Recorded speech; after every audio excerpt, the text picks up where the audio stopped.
मुझे पैदा हुए अभी 3 ही दिन हुए थे और मैं रेशमी झूले में पड़ा अपने आसपास के संसार को बड़ी अचरज भरी निगाहों से देख रहा था। तभी मेरी माँ ने आया से पूछा, कैसा है मेरा बच्चा? आया ने उत्तर दिया, वो खूब मजे में है। मैं उसे अब तक 3 बार दूध पिला चुकी हूं। मैंने इतना खुशदिल बच्चा आज तक नहीं देखा। मुझे उसकी बात पर बहुत गुस्सा आया और मैं चिल्लाने लगा, माँ ये सच नहीं कह रही है।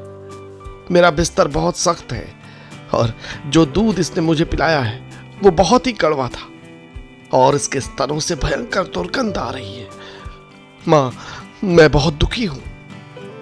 परंतु न तो मेरी माँ को मेरी बात समझ में आई और न उस आया को, क्योंकि मैं जिस भाषा में बात कर रहा था वो तो उस दुनिया की भाषा थी जिस दुनिया से मैं आया था।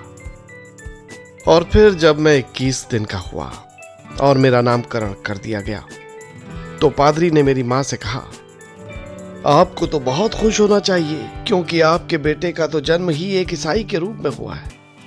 मैं इस बात पर बहुत आश्चर्यचकित हुआ।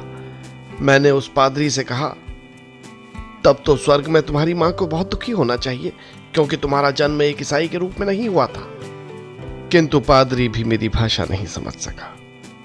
फिर 7 साल के बाद एक ज्योतिषी ने मुझे देखकर मेरी माँ को बताया, तुम्हारा पुत्र एक राजनेता बनेगा और लोगों का नेतृत्व करेगा। परंतु मैं चिल्ला उठा, यह भविष्यवाणी गलत है क्योंकि मैं तो एक संगीतकार बनूंगा, कुछ और नहीं, केवल एक संगीतकार। किंतु मेरी उस उम्र में किसी ने मेरी बात को गंभीरता से नहीं लिया।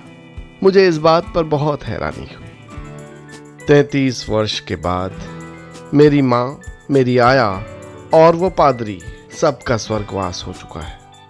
ईश्वर उनकी आत्मा को शांति दे।